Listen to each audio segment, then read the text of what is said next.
Muchas gracias por la invitación. Me acaba de decir que que empieza vale, entendido, que empieza a grabarse.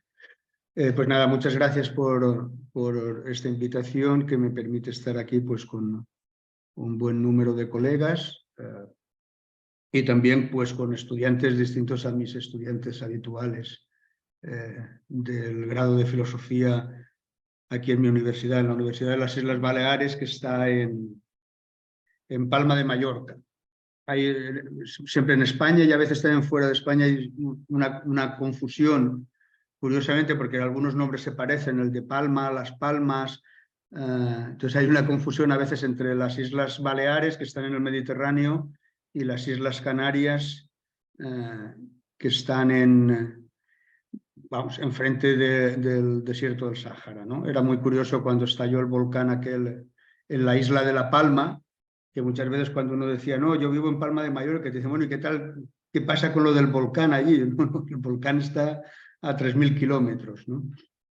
Bien, como decía, pues les doy las gracias por esta invitación y la charla la tengo más o menos estructurada digamos, en 4 puntos digamos, también lo que había hablado en algún momento con Paola, pues algunas cuestiones sobre la trayectoria personal, no porque, digamos, mi trayectoria personal sea especialmente interesante, sino, digamos, creo que a lo mejor algunas ideas se pueden sacar de ahí respecto de la formación de los filósofos y también entiendo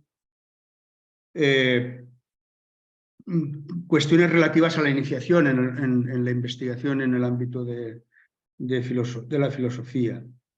Después quería también comentar algunas cuestiones respecto de lo que yo entiendo que no es la filosofía. Yo no sé si a lo mejor en gran medida muchas de las cosas que yo comente aquí tienen que ver obviamente con el contexto español principalmente y en algunos casos con el contexto europeo. Y no sé, digamos, he estado en bastantes ocasiones en México, pero desconozco si algunos de estos debates a los que yo puedo hacer referencia aquí son debates que también están presentes en México, ¿no? Pero, por ejemplo, digamos, ¿qué no es la filosofía? Digamos, sería un modo también de empezar a caracterizar lo que yo entiendo por filosofía. La posición que yo voy a defender es una posición propia y hay muchas posiciones distintas, pero creo que está bien tanto por debatir con los colegas como por parte de los alumnos, pues que vean diferentes perspectivas respecto de qué se ocupa la filosofía. Y pues bueno, yo aquí defenderé la mía. Entonces el segundo apartado tiene que ver con qué es lo que yo considero que no es la filosofía, el tercero con lo que yo considero que sí tiene que ver la filosofía o lo que puede, digamos, con lo que el desarrollo actual de la filosofía se podría considerar, y en un cuarto apartado centrarlo en algunos de los temas en los que yo he trabajado, que tienen y que, digamos, que tienen que ver con la relación entre conocimiento científico y decisiones públicas. Si se quiere, conocimiento científico y políticas públicas.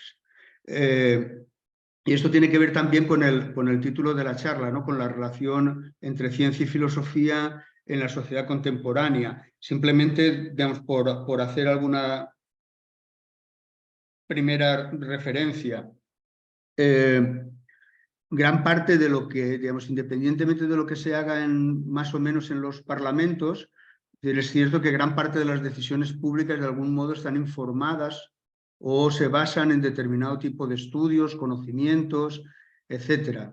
En su momento, esta socióloga del conocimiento científico, Sila Yasanov, hablaba de un quinto poder, ¿no? La existencia de un quinto poder. Un quinto poder que es, por decirlo de algún modo, el poder de los expertos, el poder de los científicos, en tanto que asesores de las políticas públicas. Entonces, yo creo que ahí se plantean diferentes cuestiones interesantes para el análisis filosófico y que además permiten, digamos, la interacción tanto de cuestiones de tipo principalmente epistemológico, en tanto que estamos hablando del conocimiento científico, pero también de cuestiones que tienen que ver con la filosofía moral y con la filosofía política. Entonces, bueno, paso en primer momento lo que os he comentado anteriormente, el tema de la trayectoria personal. Ahí lo primero que os tendría que decir es que yo no empecé estudiando filosofía. Cuando yo acabé el bachillerato, entonces, bueno, yo no sé cómo es la situación en México, pero digamos en España, por decirlo de algún modo, prácticamente cada 4 años cambiamos de leyes educativas. Es una especie de hobby de los políticos, ¿no? Entonces, en aquel momento se llamaba, digamos, el último curso, cuando uno acababa el bachillerato, hacía un curso que era el curso de orientación universitaria. Esto también ya todo ha desaparecido, ¿no? Cuando ya acabé este curso de orientación universitaria, que por decirlo de algún modo sería como un cuarto curso de bachillerato, en el fondo a mí lo que me interesaba era la filosofía realmente, pero no tenía claro que fuera una buena idea estudiar filosofía en ese momento. Con lo cual lo que hice, porque digamos, en aquella época era posible, lo que yo hice fue matricularme en una carrera que entonces se llamaba magisterio, una carrera para ser profesor de educación primaria. Lo interesante que tenía, digamos, llevar a cabo este itinerario era que posteriormente, cuando tú acababas, era una carrera solamente de 3 años, lo que entonces en España se llamaba una diplomatura universitaria. Y entonces, cuando uno acababa esa carrera, podías hacer lo que entonces se llamaba allí un curso puente. Estudiabas ese curso puente y después podías estudiar digamos, los 2 últimos años de una carrera. Con lo cual, finalmente, entonces las licenciaturas en España eran de 5 años y uno acababa,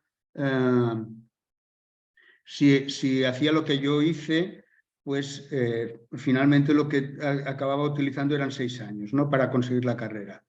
Y esto es lo que yo realicé. A mí esto, en el fondo, después cuando he pensado sobre ello, me ha parecido interesante porque, claro, yo en magisterio estudié asignaturas que no hubiese estudiado si hubiese estudiado solo la carrera de filosofía. Por ejemplo, pues tuve que estudiar bastante estadística, bastante teoría de la probabilidad. También teníamos 2 cursos de matemáticas, con lo cual pude estudiar bastante bien teoría de conjuntos. Cuando después estudié lógica durante la carrera, todo eso me vino bastante bien. O, por ejemplo, conocer, es, digamos, bastante curioso, pero en esa asignatura de matemáticas nos daban geometría euclídea, con lo cual, digamos, tuve un conocimiento de cómo funcionaba un sistema axiomático, pues, digamos, de primera mano, y eso nunca lo hubiese tenido si yo hubiese estudiado solamente la carrera de filosofía.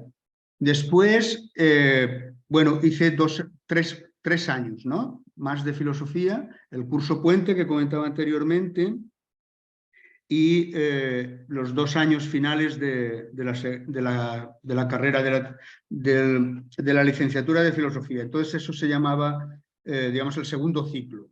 Las carreras se dividían en 2 ciclos. El primer ciclo, que era la diplomatura, y el segundo ciclo, que es cuando ya se acababa la licenciatura. De tal modo que, por eso yo comentaba anteriormente con Paola y Jonathan, que en el fondo, cuando se hizo la reforma educativa española de las carreras, se podía haber hecho perfectamente, haber cogido lo que se llamaba diplomatura, llamarlo grado, y lo que se llamaba licenciatura, posgrado, y nos hubiésemos ahorrado un montón de reuniones, trabajos, etc. Mis alumnos actualmente, a mí a veces me resulta un poco... Yo los veo todo el día en la facultad. Digamos, están todos todo el día en el edificio, haciendo uso, pues dependiendo de cada uno de ellos, los intereses que tengan, pues haciendo uso más o menos de la biblioteca, pero también no necesariamente, no todos tienen tanto interés, ¿no? Pero, digamos, en los horarios acaban abarcando prácticamente todo el día y tienen muchas horas muertas a lo largo del día. Eso cuando yo estudié no era así, la carrera estaba completamente estructurada. Entonces yo empezaba a las 8 de la mañana y acababa a las 2 de la tarde. Se acabó. No hay, por ejemplo, por la tarde no había clase estándar. Esto nos permitía, digamos, tener un horario mucho más concentrado y después poder dedicarte a estudiar, a repasar los apuntes, mirar material, leer, cosa que, por ejemplo, mis alumnos actualmente yo creo que tienen más problemas para realizar este tipo de actividad, precisamente porque se pasan todo el día en la facultad. Entonces, claro, si tienen digamos, una hora entre dos clases, pues a lo mejor la pueden aprovechar, pero en el fondo no es lo mismo que tener toda una tarde que puedes estar en tu casa o en una biblioteca estudiando. Pero después lo que tenía de interesante la licenciatura que yo estudié en Valencia en ese momento, que cuando después he hablado con colegas de allí de la Universidad de Valencia, me han dicho que en el fondo tampoco ya esas dinámicas existen, es que por la tarde había seminarios, digamos, todas las tardes. Entonces uno podía asistir a los seminarios que considerara más o menos interesantes para él. Y esos seminarios normalmente consistían en, pues como se comentaba anteriormente, ¿no? La lectura. Yo, pues, por ejemplo, recuerdo un seminario dedicado al Tractatus de Wittgenstein. Y lo interesante que tenía ese funcionamiento es que asistía gran parte del profesorado de la facultad. Entonces, íbamos a lo mejor, no sé, pongamos por caso, en torno a lo mejor 15 alumnos, pero después podía haber como 7 u 8 profesores. Algunos a lo mejor más relacionados con la filosofía analítica, pero también había profesores, digamos, que se dedicaban a metafísica. Entonces, a mí ese tipo de seminario siempre me resultó muy enriquecedor y quizás más útil en el fondo que las clases habituales, porque, digamos, eran discusiones en profundidad y, claro, como alumno siempre estabas un poco cohibido, participabas muy poco, pero bueno, los profesores sí entraban en una dinámica que digamos, iba mucho más allá de una clase normal. Uno no, digamos, estabas en el fondo más o menos como en una especie de congreso, pero con tiempo para hablar, ¿no? Porque en los congresos ahora tampoco queda mucho tiempo para, ¿no? Se dejan los 10 últimos minutos o lo que sea y hay muy poco debate. Sin embargo, en este tipo de seminarios, pues sí existía mucho debate entre los profesores y uno podía ver diferentes puntos de vista, pues yo qué sé, también los modos de argumentar, etcétera, ¿no? Y eso yo lo pude hacer durante los 3 años que estuve estudiando, digamos, la carrera de filosofía, lo que decía anteriormente, el curso puente y los 2 últimos de la carrera. No sé, pues por ejemplo, lo que comentaba anteriormente, pues hice un seminario sobre el Tractatus de Wittgenstein, también sobre los cuadernos azul y marrón, también sobre el tema de la analiticidad, digamos, la crítica de Quine, el punto de vista de Putnam. Bueno, ese tipo de seminarios, o también, por ejemplo, de la asignatura de estética, pues un seminario sobre Vico, pues seguramente nunca hubiese, por mi cuenta, digamos, nunca hubiese hecho, ¿no? Pero de este modo, pues es una forma, entiendo, de enseñar y aprender filosofía, que por lo menos en el caso español actualmente, excepto en algunas universidades, se ha perdido bastante. Y yo creo que eso es, y lo veo realmente como una desgracia.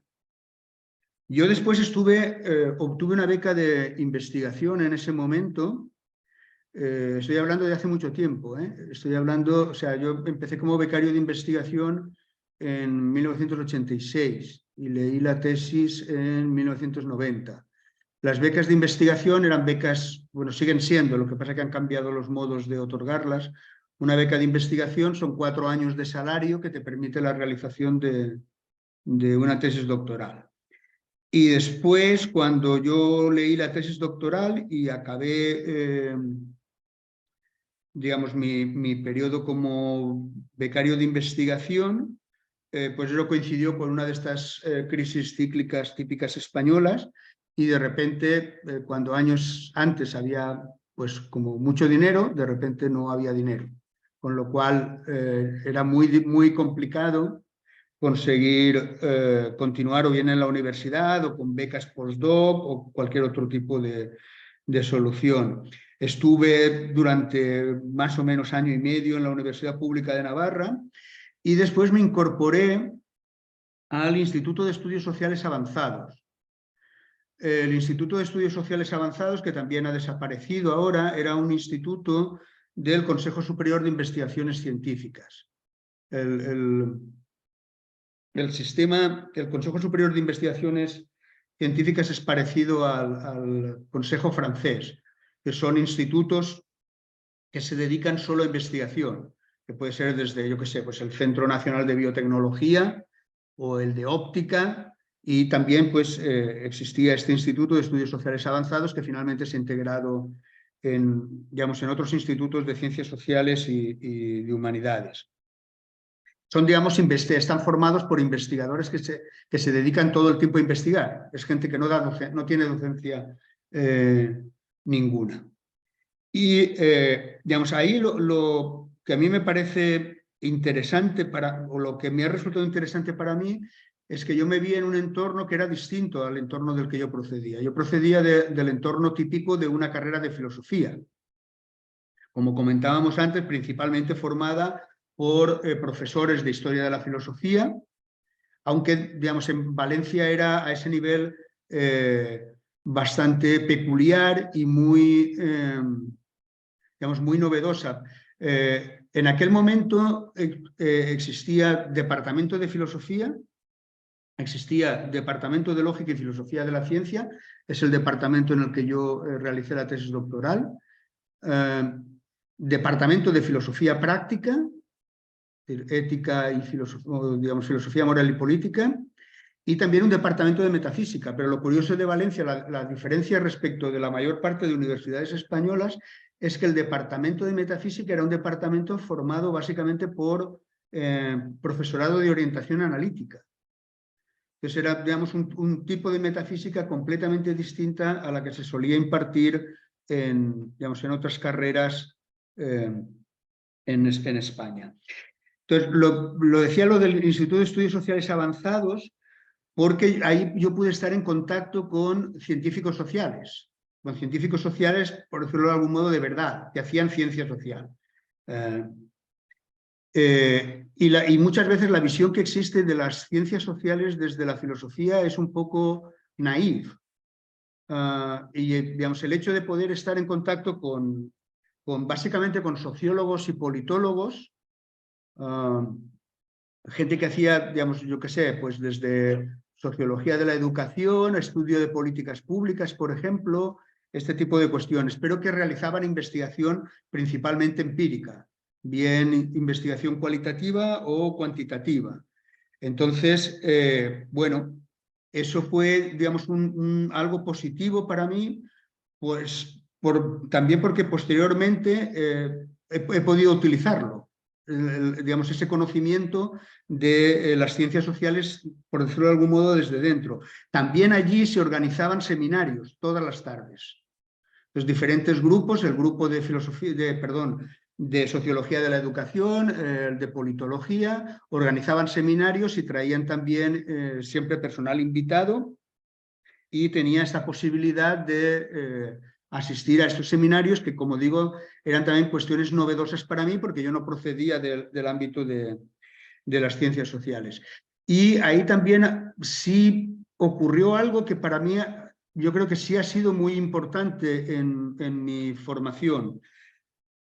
Y es que, digamos, en ese Instituto de Estudios Sociales Avanzados había un grupo de investigadores que se dedicaban a cuestiones relativas a sociología de la ciencia. Es por eso que yo, digamos, me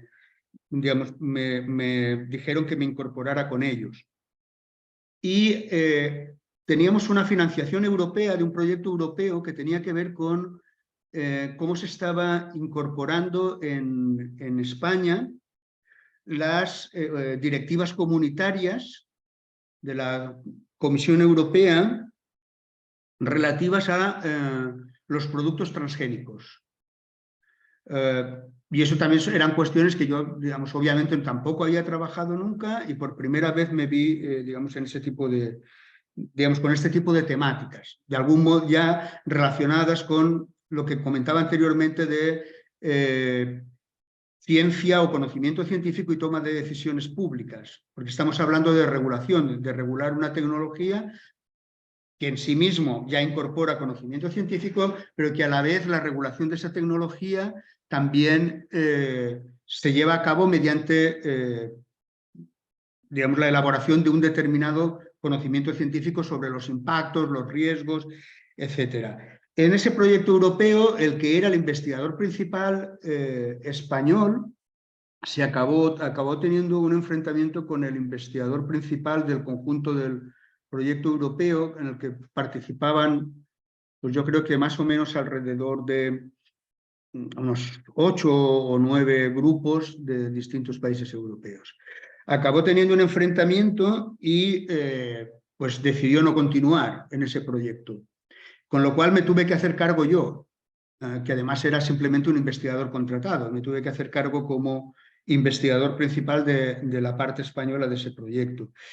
Y ahí el trabajo con el investigador principal del conjunto del proyecto, que era un investigador de la Open University de Londres, la verdad es que ahí es, por ejemplo, cuando yo aprendí a redactar papers. O sea, eso no, yo no lo había aprendido durante la carrera, nadie me lo había enseñado. Pero ahí, cuando nosotros teníamos que elaborar un documento, normalmente elaborabas un documento, pero posteriormente tenías que elaborar un artículo. Y eso era realmente impresionante. Es decir, nosotros enviábamos, y ahí también empecé a trabajar con mi colega Oliver Todd, enviábamos el artículo y cuando nos lo devolvía el investigador principal, Les Levidoff, simplemente no había ni una sola línea que no estuviese comentada. De todo, o sea, era línea por línea completamente comentada.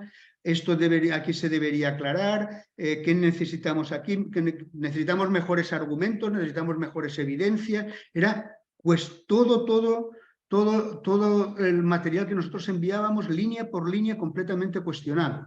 Por digamos, el trabajo que se llevaba este hombre era realmente impresionante. Pero bueno, ese fue un modo en el que, en el fondo, pues yo, digamos, aprendí a trabajar ese tipo de documentos que generalmente es algo complicado y que yo creo que quizás en España ahora en los posgrados empieza a enseñarse porque existe la modalidad de doctorado, de ser doctor por compendio de artículos, publicando 3 artículos.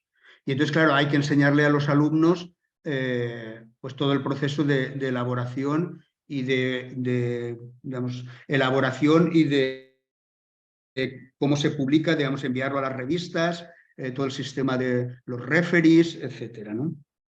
Y con esto, digamos, yo daría por finalizado esta parte que al final le he dedicado más tiempo del que tenía pensado. Pero lo que, digamos, si yo pudiera sacar un mensaje de ahí sería que al final hay como cierto nivel de serendipia, ¿no? Digamos, uno pensaría que, por decirlo de algún modo, a veces uno tiene que confiar en su mala suerte. Pues bueno, fue una mala suerte que yo no consiguiera, digamos, que tuviese que cambiar, ¿no? Me tuve que marchar, que tuve que cambiar de Valencia, me tuve que ir a Madrid, tuve que salir del ámbito de la filosofía para entrar en el de las ciencias sociales. Bueno, pero sin embargo todo eso ha sido más bien positivo. Aunque en ese momento yo no lo consideraba nada positivo, me parecía pues como una desgracia el hecho de que pues digamos tuviese que romper mi carrera en la que me había formado como becario de investigación en el ámbito de la lógica y la filosofía de la ciencia, pues tener que cambiarlo yo lo vi como negativo y finalmente pues ahora tengo una visión completamente distinta al respecto, ¿no? Como decía, a veces tener mala suerte. Uno nunca sabe, muchas, ¿no? Si realmente digamos, un giro de estos finalmente es para mal o a lo mejor lo puedes aprovechar de manera positiva, ¿no? Comentar algunas cuestiones respecto de qué es lo que a mí a veces me cabrea mucho respecto de la caracterización que se da de la filosofía. Insisto en que ese puede ser a lo mejor una cuestión puramente española y yo le estoy dando demasiada importancia, pero me enfada mucho la visión que se transmite de la filosofía por parte de los medios de comunicación. Especialmente, por ejemplo, en el caso español, el diario español, El País, cada vez que habla de alguien que es un pensador, a mí me da la sensación de que dice un montón de vacuidades, generalidades, y que lo que está expresando son sus puntos de vista o sus opiniones, que está muy bien, pero vamos, que son tan respetables como las de cualquier otro. Y que el hecho de que sea un profesor que enseña filosofía en alguna universidad más o menos prestigiosa, pues no lo hace más merecedor de consideración respecto de sus opiniones que las de cualquier otra persona, ¿no? Pues ese es un fenómeno que en el caso español es muy habitual. Insisto, después me comentáis si en México ocurre más o menos lo mismo, ¿no? Pero es esta idea del filósofo como pensador, ¿no? Como alguien que tiene, no sé, grandes ideas.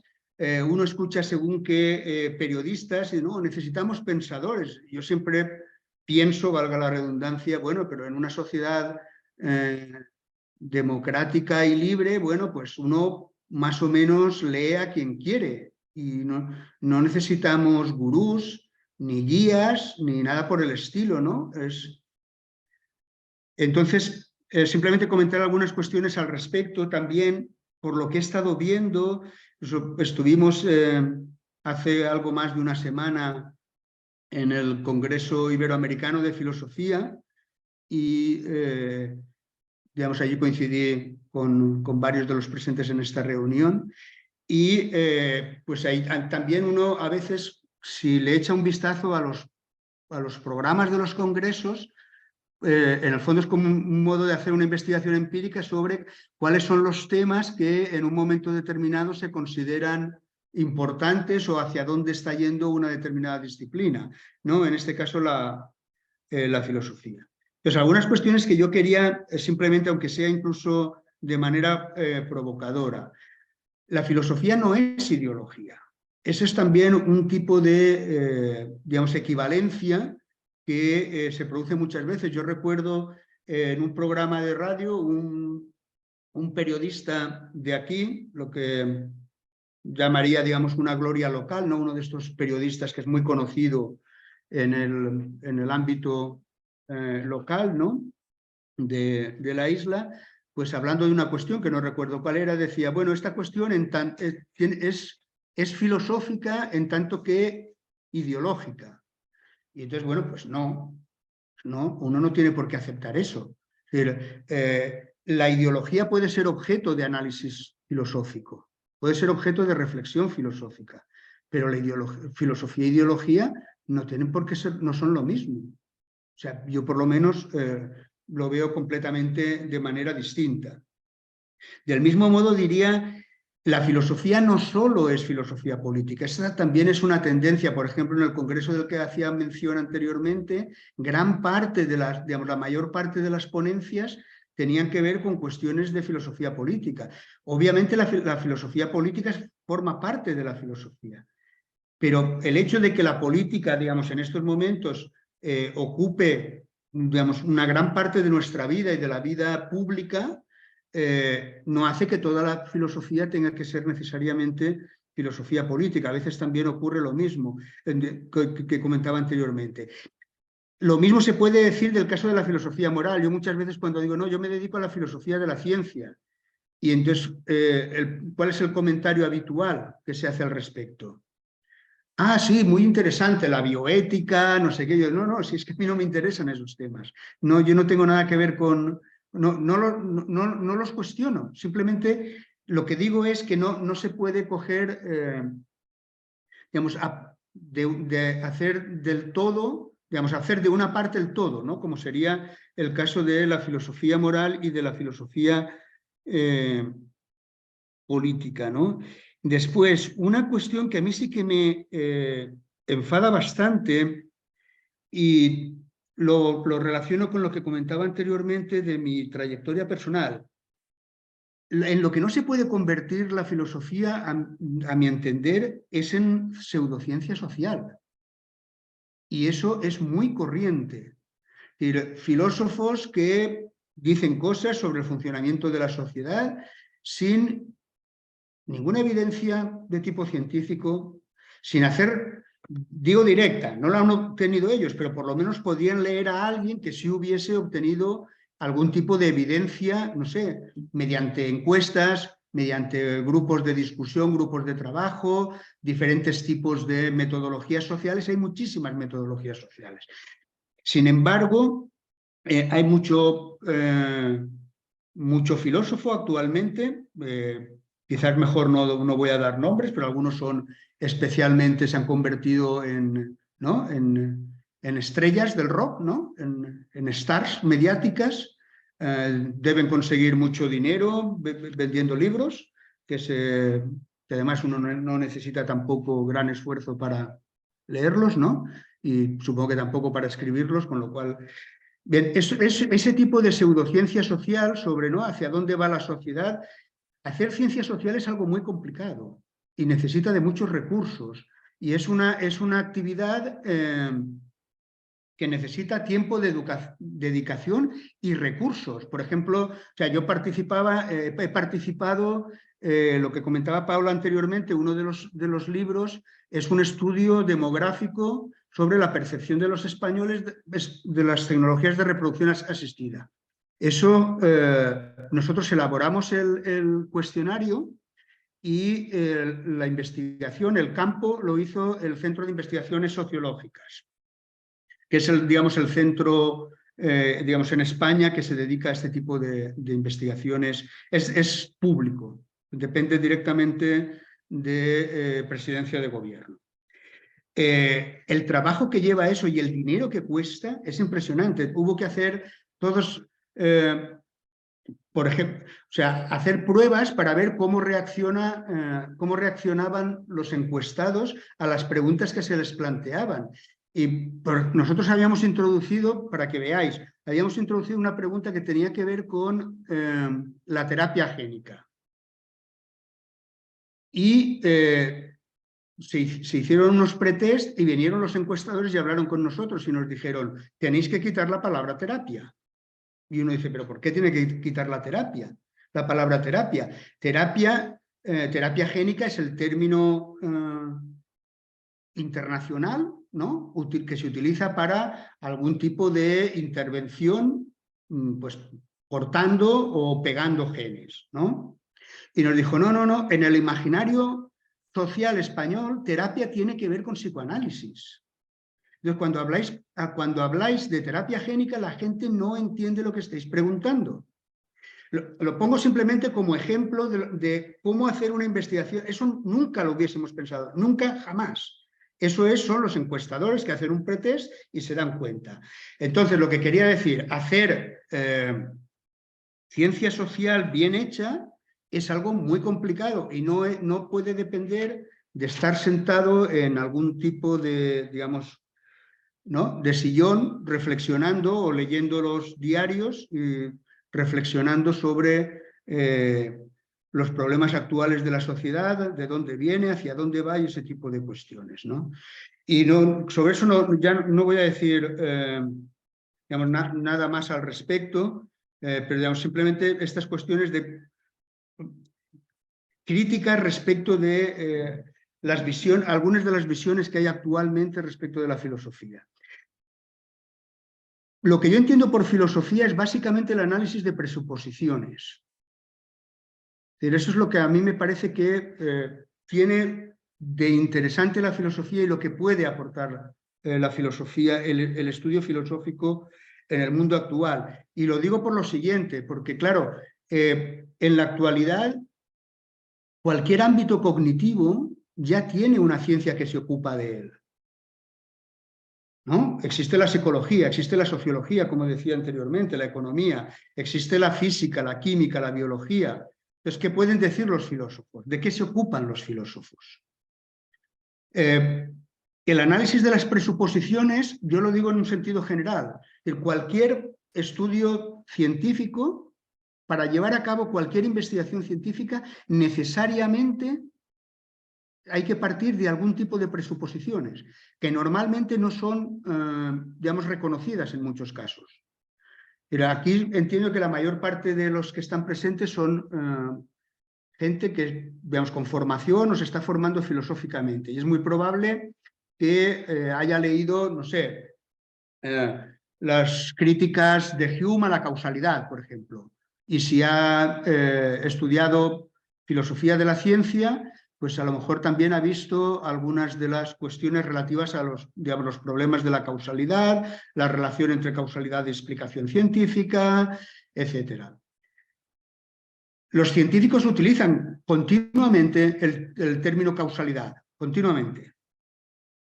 Sin embargo, si nosotros les preguntamos qué entienden por causalidad, normalmente no nos van a dar una definición muy satisfactoria al respecto. Y finalmente no deja de ser una presuposición. Digamos, su establecimiento de relaciones causales es una presuposición. Y lo que puede aportar, digamos, el filósofo, lo que no tiene sentido que haga, no va a ponerse a competir con el científico. Además, no puedes competir con ellos. Ellos tienen aceleradores de partículas, tienen máquinas de secuenciación y nosotros tenemos libros y poco más. Pero lo que sí podemos hacer es llevar a cabo un análisis de esas presuposiciones, tratar de ver en los diferentes discursos, en los diferentes usos que se hace del concepto causalidad o del concepto explicación o del concepto teoría, ¿no? Me estoy centrando básicamente en el ámbito de la epistemología y de la filosofía de la ciencia, pero digamos, es analizar ese tipo de presuposiciones. Pero lo mismo ocurre, yo comentaba anteriormente, la filosofía no es ideología, pero la filosofía se puede ocupar de la ideología, ¿no? En el fondo, gran parte de la filosofía política sería una filosofía de la ideología, de determinado tipo de ideologías, en este caso de las ideologías políticas, como se podría ocupar de las ideologías religiosas, etc. En este tipo de discursos existen también presuposiciones, por ejemplo, respecto de qué entendemos por justicia, o qué entendemos por una vida buena, o qué entendemos por un montón de cuestiones.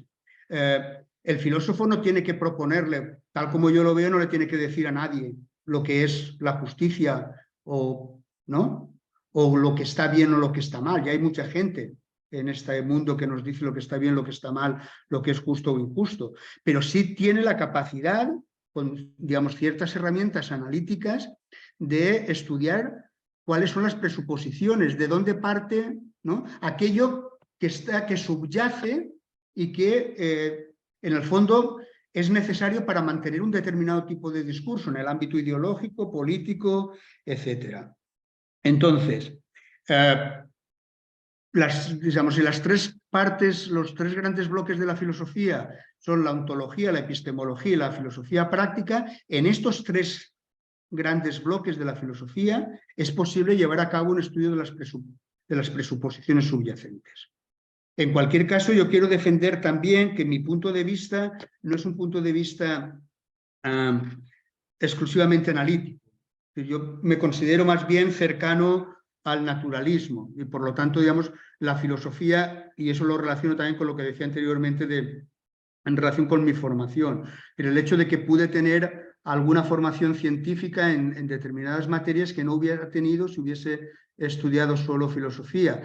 Y lo digo porque el filósofo finalmente tiene que estar científicamente informado, por lo menos de aquellos temas que tienen que ver con su, pues no sé, si uno se dedica a la filosofía política, pues tiene que conocer algunas cuestiones de economía, de teoría de la decisión racional, seguramente también de ciencias cognitivas, ¿no? Que tienen que ver con este tipo de cuestiones, etcétera, ¿no? Hay mucha ciencia, mucho conocimiento científico que al filósofo le puede resultar útil precisamente para llevar a cabo este análisis de las presuposiciones. Y finalmente, a ver, sí, bueno, no, creo que no voy mal de tiempo, ¿verdad, Paola? Yo veo que son y 46. Sí, 46. Tienes unos 15 minutos más, si quieres. Ah, bueno, pues entonces que en algún momento me he puesto como nervioso porque pensaba que estaba utilizando demasiado tiempo. A lo mejor no sé si me he acelerado demasiado y espero No, va que... bien. Como empezamos como 12:10, entonces está bien. No, lo digo también por si voy demasiado rápido y no transmito bien lo que quería transmitir. Bien, el último apartado tiene que ver con esta cuestión que yo planteaba, porque este es, por decirlo de algún modo, mi tema de trabajo, que es el del conocimiento científico y su relación con las decisiones públicas. Y aquí lo que yo planteo tiene que ver con muchos tipos distintos de decisiones públicas. Yo comentaba anteriormente que los políticos españoles tienen este hobby, ¿no?, de cambiar de ley educativa más o menos cada 4 años. Es un desastre completo, pero bueno, se ha convertido ya en una tradición, ¿no? A mí siempre me gustaría que cuando un político decide cambiar una ley educativa, me dijera primero cuáles son los objetivos y qué evidencias o en qué conocimiento científico se basa para pensar que mediante las medidas que quiere adoptar va a conseguir aquellos objetivos que pretende conseguir. Digamos, hay una cuestión que es el debate ideológico respecto que en el fondo en una sociedad como la española tampoco hay tanto debate al respecto, sobre cuáles tienen que ser los objetivos de la educación. En el fondo, digamos, la mayor parte del espectro político español, en torno posiblemente al 80%, estaría de acuerdo en cuáles son los objetivos. Curiosamente, en lo que hay diferencias es en los medios que se consideran que son oportunos para conseguir esos objetivos. Pero esos medios, por lo menos en parte, dependen en gran medida de conocimiento, en el caso de una reforma educativa, entiendo, de conocimiento de tipo sociológico, por ejemplo, ¿no? De por qué fallan determinado tipo de políticas o la estructura económica, por ejemplo, del lugar. Nosotros tenemos aquí en España un sistema digamos, los grados nuestros tienen unos sistemas de acreditación, que quiere decir que yo he participado también en muchos de estas comisiones de acreditación. Si nos vienen a acreditarnos a nosotros, pues vienen otros colegas que revisan el material nuestro, desde los trabajos de los alumnos, las guías docentes, etcétera, ¿no? Y después los números, las tasas de abandono, tasas de fracaso, etcétera. Hay toda una serie. Entonces, muchas veces, cuando nosotros el grado, hemos tenido 2 procesos de acreditación. Y hay un dato que siempre sorprende mucho a los colegas que vienen a hacer la acreditación, y es que tenemos una tasa de fracaso relativamente alta, más alta que en el resto del país.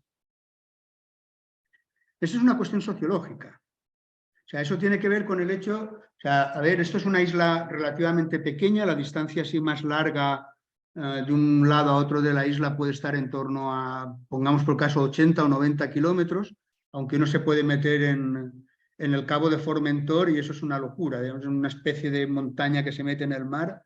Pero digo porque es una isla relativamente pequeña, pero tenéis que pensar que nosotros tenemos en torno a 12 millones o más de turistas al año. Eso es algo simplemente impresionante.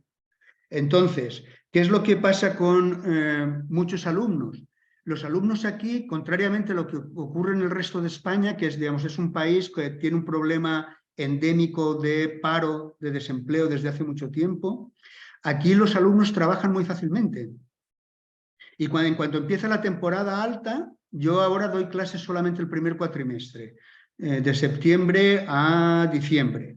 Pero cuando daba clases en el segundo cuatrimestre, que va desde principios de la semana que viene empiezan, desde mediados de febrero hasta finales de mayo. En el segundo cuatrimestre lo normal era que a partir de Semana Santa o de Pascua muchos alumnos desaparecían. Y desaparecían porque se iban a trabajar a los hoteles, al aeropuerto, a un montón de, digamos, empresas mallorquinas relacionadas con el turismo. Bien, ese es un fenómeno sociológico, es un hecho social. Y las políticas educativas deberían tener en cuenta ese tipo de cuestiones. Lo pongo simplemente como un ejemplo de la necesidad que se tiene de tener evidencia científica, conocimiento científico, para llevar a cabo reformas educativas, pero también, yo qué sé, reformas laborales, lo que se quiera. En lo que yo me centro es en un tipo de decisiones públicas que son aquellas que están directamente relacionadas con la regulación de las tecnologías. Y nosotros vivimos en un mundo, se habla mucho es muy curioso que se hable mucho de la desregulación, yo no lo voy a negar, ¿no? Como que ha habido un proceso desde hace ya algunas décadas de desregularización. A ver, lo cierto es que nosotros vivimos en estados reguladores. Todo lo que hacemos, todo está regulado, todo, desde la composición de la ropa que llevamos puesta, los detergentes que utilizamos para lavarla, la composición de la pintura de las paredes, las ondas que puede, digamos, emitir mi router de wifi, el ordenador. Vivimos en sociedades completamente reguladas. Reguladas son sociedades tecnológicas y sociedades reguladas. Y esa regulación la realizan, digamos, el poder legislativo y el ejecutivo, pero en gran medida tiene que ver con estudios científicos previos, por ejemplo, respecto de los riesgos. Si, no sé, un determinado aditivo alimentario supone o no supone un riesgo. Que nosotros muchas veces tendemos a pensar de manera ingenua que hay algo que sea negativo, digamos, si algo es negativo, se debería ver inmediatamente, ¿no? Parece que te tomas un aditivo alimentario malo y de repente se te descompone el estómago y empiezas a tener según qué problemas. O, pues no sé, te pones enfermo. Sin embargo, la mayor parte de riesgos de nuestra sociedad son invisibles. Son riesgos invisibles, empezando incluso por el cambio climático, que ha tardado, digamos, mucho tiempo en evidenciarse y todavía aún así, digamos, las evidencias son, digo evidencias de primera mano. Lo que quiero decir es que la mayor parte de estos, tanto de los riesgos como de los beneficios, por ejemplo, estoy pensando en el caso de beneficios en los fármacos, y en el caso de los riesgos, todo lo que tenga que ver con productos tóxicos, etc. Tanto los riesgos como los beneficios, tanto los bienes como los males, para saber que existen, o si existen o no, o en qué grado, depende de conocimiento científico. Es la ciencia la que nos dice. Es la ciencia la que nos dice esto es malo, pero no es malo porque tú te vayas a sentir mal ahora. Es porque puedes desarrollar dentro de 20 años un cáncer. Y lo que tratas es de evitarlo ahora. Pero tú no, digamos, eso no lo vas a ver, lo verás dentro de 20 años. Incluso causalmente va a ser muy difícil que lo relaciones con una exposición que tuviste determinado tipo de productos en un determinado momento a lo largo de tu vida. Que un determinado producto farmacéutico produce un efecto beneficioso, exactamente igual. Es algo que nos dicen los estudios científicos. A ver, hay cosas que son claras, ¿no? De hecho, como decía un historiador de la ciencia español, yo solamente creo en la química, decía él, porque la química la puedes constatar directamente. Si te duele la cabeza, te tomas una aspirina y ves el efecto, ¿no? Directamente te ha reducido el dolor que tenías. Bueno, cuando es el caso, ¿no? Que no siempre lo es. Pero lo que quiero decir es que todas estas regulaciones, por ejemplo, la regulación de los fármacos, la regulación de las vacunas, todas las que nos hemos estado poniendo en los últimos años, todo esto son regulaciones que llevan a cabo los estados, siguiendo en muchos casos recomendaciones internacionales, y que se realizan sobre la base de determinado tipo de trabajos científicos. Por ejemplo, si las vacunas eran o no eran efectivas. Si AstraZeneca suponía... Es muy interesante si uno analiza, por ejemplo, estadísticamente los datos estadísticos de AstraZeneca. Porque dependiendo de segmentos de la población, el riesgo de ponerte la vacuna no era mayor que el de no ponértela, pero en determinados otros segmentos de la población sí lo era. El estudio lo llevó a cabo el Servicio de Salud del Reino Unido y digamos, yo con eso uno lo lee y queda zanjada toda aquella polémica en la que los medios de comunicación y además, digamos, cierto tipo de teorías conspiranoicas, ¿no? Que, digamos, eran las multinacionales que sí sacan beneficios, las que estaban vendiendo a $20 las vacunas, quieren acabar con AstraZeneca que la vende a €1, ¿no? a un dólar, más o menos. Pero resulta que sí, bueno, sí, finalmente sí tenía algunos problemas para cierta parte de la población. Pero eso, para eso necesitamos un registro. Y necesitamos un análisis estadístico, necesitamos ciencia. Es decir, entonces, lo que quería comentar simplemente, en la sociedad actual se toman gran parte de las decisiones que se toman, o una parte importante tiene que ver con regulación del uso de determinado tipo de tecnologías o de productos tecnológicos. Y en cualquier caso, gran parte de las decisiones públicas que se toman en la actualidad son decisiones relacionadas generalmente en diferentes sentidos con el conocimiento científico. Y lo más curioso es que cuando uno lee, por ejemplo, textos legales, yo hacía mención antes, por ejemplo, a las directivas comunitarias. Digamos, ese es el modo de funcionar en la Unión Europea. Se elaboran las directivas y después los estados tienen que, lo que se llama el proceso de transposición, tienen que incorporarlo a su sistema legal. En esas directivas o en las leyes, por ejemplo en las españolas, nosotros hemos hecho ese tipo de trabajos con la regulación de los alimentos funcionales o con las regulaciones de los transgénicos, etcétera. Ahí nos vamos a encontrar con lo que yo comentaba anteriormente, nos vamos a encontrar que explícita o implícitamente se hace referencia, por ejemplo, a conceptos como el de causalidad. Uno pensaría, bueno, ¿y cómo es posible que en un texto legal, ¿no?, se haga referencia? Pues se hace referencia a conceptos como el de causalidad, a conceptos como el de riesgo, a conceptos como el de beneficio para la salud. Todos estos conceptos, todos son analizables desde el punto de vista filosófico. Si nosotros analizamos, por ejemplo, el caso de la regulación en España y en Europa de los alimentos funcionales, ahí hay un determinado concepto de causalidad. Es el concepto que se está utilizando de causalidad, es un concepto probabilístico.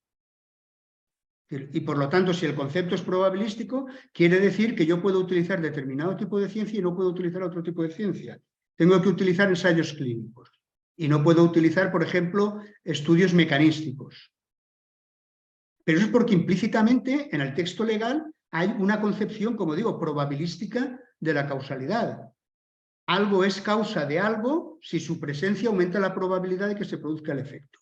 Esta es la típica concepción probabilística y está incorporada en textos legales. Podría haber otro tipo distinto de concepto de causalidad.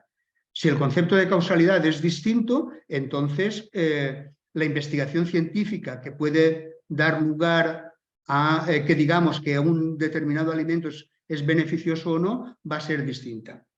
Bien, todo esto lo pongo simplemente como ejemplos de que a veces parece que la filosofía tenga que estar necesariamente ¿no?, en el mundo platónico, necesariamente alejada de la realidad. Y otras veces parece que tiene que estar muy cerca de la realidad, pero en el sentido que comentaba anteriormente, muy haciendo pseudociencia social o en el fondo entrando en una discusión ideológica, etc. Sin embargo, la filosofía sí puede estar, digamos, en contacto con el mundo actual, con los debates actuales, con lo que ocurre actualmente sin hacer ese tipo de actividad, sino analizando de manera, entiendo, más o menos rigurosa, pues las presuposiciones que aparecen en el ámbito del conocimiento científico, de las decisiones públicas, etcétera, digamos, en la sociedad actual. Y con esto yo creo que ya más o menos, a ver, sí, yo creo que ya incluso me he pasado algo. Así que lo damos ya doy por finalizada mi charla y por supuesto cualquier cosa que queráis plantear, pues la discutimos. Muchísimas gracias, José Luis, por lo que nos compartes. Y bueno, si les parece, entonces vamos a dar una pequeña ronda de participaciones, preguntas abiertas de los alumnos. Son bienvenidas cualquier tipo de inquietudes de contenido, de inclinación acerca de las preferencias filosóficas. Y bueno, entonces de manera enfática les invitamos a que participen con preguntas. Y en segundo término pasaríamos a comentarios de los colegas. Entonces, bueno, ¿quién se anima? ¿Pueden levantar su mano, por favor? Para que comiencen las participaciones. Entonces, Diana Elizabeth, en primer lugar, por favor. Hola, ¿sí me escuchan? Sí. Hola, sí. Sí, hola, doctor, gracias por su charla. La disfruté bastante. Bueno, a mí cuando hice la lectura de algunos de sus textos que nos facilitaron la doctora Paola y el doctor Jonathan, me movió mucho cuando habla sobre esta invocación de autoridad a la hora de hacer ensayos filosóficos. Entonces, a mí me movió mucho porque pues mi investigación es muy histórica y sí me tengo que adecuar mucho a las personas que ya han hecho investigaciones y como acercarme a ellos como una manera de, así que pararse en hombros de gigantes, ¿no? Entonces, para mí es como un choque de en qué momento deja de ser una invocación de autoridad, deja de ser una falacia y se convierte en, sí, realmente me estoy basando en otros autores que tienen esta autoridad, pero no es una falacia. Es cuando se contraponen teorías o qué usted podría recomendarme para evitar caer en eso y no nada más estar diciendo, porque lo dice tal persona, es cierto. Sí, eso es muy, muy interesante, Diana, porque hay, yo he hecho así como un pequeño, digamos, he hablado solamente de algunas de estas ideas que yo considero como no especialmente positivas respecto de la filosofía. Es cierto que en la filosofía hay cierta tendencia a utilizar, ¿no? Si yo hago referencia a, yo qué sé, estoy pensando en determinado tipo de autores, pues parece que porque esto tiene que ver con más o menos, lo puedo relacionar más o menos con algo que dijo Lacan, y Lacan es una persona más o menos reconocida en determinados ámbitos, entonces eso ya está bien, ¿no? Entonces, por decirlo de algún modo, construimos sobre otros. Eso es normal, la ciencia también funciona así, pero claro, el problema es si finalmente eso tiene que ver con algún problema social real, tiene que ver con algún tipo de datos, evidencias, etcétera. Y muchas veces no es el caso, es decir, se utiliza simplemente como elemento de autoridad. En sociología de la ciencia, digamos, el estudio de las citas, pero yo creo que en filosofía es distinto, pero es cierto que hay el estudio de las citas lo que nos dice, y estoy hablando de artículos científicos, la idea es si yo cito a un científico reconocido, entonces yo estoy compartiendo su prestigio, o dicho de otro modo, me estoy aprovechando de su autoridad, de su prestigio. Y a la vez, digamos, esto es, en el fondo es una versión del efecto Mateo, porque como yo lo utilizo como autoridad, el hecho de que yo lo utilice como autoridad finalmente también le está dando autoridad a él. Cuanto más lo utilizamos, cuantas más personas lo utilicemos como autoridad, en más autoridad se convierte. Y en cuanto más autoridad se convierte, más gente lo va a utilizar como fuente de autoridad. Es una especie de efecto Mateo, lo mismo que ocurre. A ver, es un efecto Mateo con el capital simbólico, mientras que muchas veces el efecto Mateo tiene que ver con el capital directamente de financiación de proyectos de investigación. Yo no te podría dar una norma. Yo lo que te diría, si uno hace determinado tipo de filosofía, es normal que tenga que hacer referencia a otros autores. También es cierto que con el paso del tiempo uno debería ir paulatinamente haciendo menos, digamos, menos uso de esas referencias. Digamos, ir separándose más y pues haciendo su propio trabajo. Al principio es normal, llenamos todos todos nuestros primeros artículos están todos llenos de montones de citas. Es más, en España era muy patético todo el tema de las tesis doctorales. Afortunadamente eso ya parece que está desapareciendo, pero el tribunal de tesis muchas veces, en lugar de hacerte una crítica más o menos razonable, te decía, no, es que usted aquí no cita. Tenías como una necesidad, tenías que mostrar que te lo habías leído todo. A ver, no hay ninguna necesidad de hacerlo. En la ciencia, ya digo, en la filosofía eso es más complicado, pero en la ciencia es muy fácil. Están los artículos review. Pues uno lo que tiene que ver es quiénes son las personas que son citadas en ese tipo de artículos. En los artículos que hacen una presentación de un campo, de un estado de la cuestión.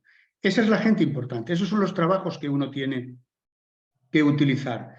No necesariamente todo. Y cuando uno se ha leído 4 o 5 artículos, ya sabe cuáles son los trabajos relevantes. Ahora, yo no creo que haya una regla, yo creo que al final es, digamos, una regla bueno, uno se va dando cuenta de si está de algún modo rellenando o si solamente, o sea, por decirlo de algún modo, lo que uno no puede hacer es defender una tesis solo sobre la base de invocar a determinados autores. No pueden ser el sustento principal. Es decir, tiene que ser un sustento adicional, pero las tesis que tú defiendas, a no ser que, a ver, si te dedicas a historia de la filosofía, es posible que tenga que ser necesariamente así. Pero yo digo, en general, una tesis filosófica no se tiene que defender exclusivamente sobre la base de, tiene que tener algo más, algún tipo de análisis adicional, no solo la referencia a un autor que sea un autor ya consagrado, importante en el campo, etc. Pero dudo que haya una buena, digamos, una regla fácil de seguir. Es más bien como de sentido común y producto del proceso de formación. Okay. Creo que no te puedo responder mejor, lo siento, Diana. No, está muy bien. De hecho, lo relacioné mucho con ese mismo texto donde vi eso, que habla como de estas herramientas del pensamiento crítico, ¿no? Y bueno, yo lo relacioné con eso, no sé si sea por ahí, de que a lo mejor lo que yo debo hacer es como mejorar todavía mi argumentación, el análisis del discurso, todo esto que ya tengo como en mi investigación, y es que sea como, pues no el extra, sino la base, y ya además las citas de todas estas personas que estoy referenciando, ¿no? Quiero pensar. Pues suerte con el trabajo. Ok, gracias. Bien. Martín Jauregui.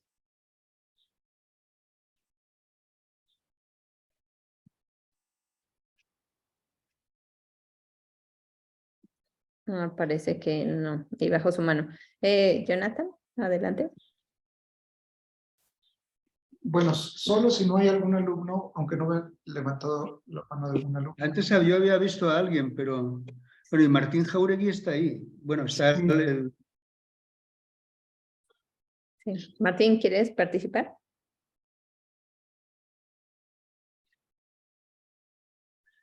Bueno, Jonathan, mientras tanto, mientras se anima alguien más. Ajá. Bueno, Bueno, como una pregunta y como un comentario, dices como, digamos, como toda la propuesta de que hay que ir como a la ciencia, como para que de algún modo se pueda ayudar, por ejemplo, a las regulaciones en relación al riesgo y hacia otro tipo. O sea, me queda la duda un poco de que eso no está presuponiendo precisamente que digamos que la ciencia normalmente pues te da una respuesta unívoca hacia algún problema, ¿no? Y yo, no sé, me recuerdo como, no sé, como al estilo Quine, por ejemplo, cosas como de subdeterminación, y que muchas veces pienso que a veces la ciencia es un poco, digamos, bueno, tú debes de conocer bien esos debates, ¿no? Que a veces la ciencia no, o digamos, o la evidencia empírica no es muy clara acerca de cuál teoría científica es la correcta o no, o siempre hay por lo menos dos teorías científicas que son, digamos, que pueden dar cuenta de la evidencia, pero que son incompatibles, no sé, ¿no? Teóricamente incompatibles. Entonces, mi pregunta va un poco por ahí, ¿no? No sé si hasta cierto punto, por ejemplo, esas legislaciones de las que tú hablas, que requieren de la ciencia, de lo cual yo estaría de acuerdo, pero que siempre la ciencia es un poco vaga acerca de cuál puede ser la legislación correcta. No sé, o sea, como que hay un problema como de subdeterminación, yo creo. Y bueno, y mi comentario que está relacionado con esto es, también en algún momento de la charla dijiste algo como pues que ya tenemos muchas ciencias que se dedican a muchas cosas como para que la filosofía te diga. Y yo creo que ciertamente debe ser así, pero también me queda la duda de si precisamente en algunas de las discusiones filosóficas o algunas de las discusiones sociales, incluso yo diría, son aquellas que precisamente que la ciencia no es tan clara como acerca de eso. Estoy pensando, por ejemplo, en el aborto, ¿no? El aborto como que, pues no sé, ¿no? Se debe legislar a favor o en contra. Seguramente son el tipo de cosas como que la ciencia te dice algo, pero eso para muchos no determina, por ejemplo, o no te dice claramente si, por ejemplo, se debe prohibir o no. Entonces, no sé si quedan claras mis observaciones, ¿no? Que la ciencia a veces es un poco vaga y que a veces no te da y que precisamente a lo mejor algunos filósofos dirán que precisamente la filosofía está ahí para llenar esos huecos. ¿Qué dirías de eso, José Luis? Bueno, te diría lo primero, por utilizar, digamos, como una frase hecha, te agradezco, ¿no? Me alegra de que me hagas esa pregunta, bueno, estas preguntas, porque a lo mejor, lo digo porque a lo mejor al final acabo dando una imagen que no es exactamente la que yo pretendía transmitir. No, estoy completamente de acuerdo en lo que dices respecto. Claro, es que el problema es que necesariamente tienes que utilizar conocimiento científico, pero el conocimiento científico tiene todas, digamos, una caracterización razonable, ¿no? Ilustrada, por decirlo de algún modo, del conocimiento científico, tiene que hacer referencia a los problemas que tú comentabas anteriormente, por ejemplo, el de la subdeterminación. Que, por ejemplo, en el caso de los riesgos es un problema muy claro. Cuando se hacen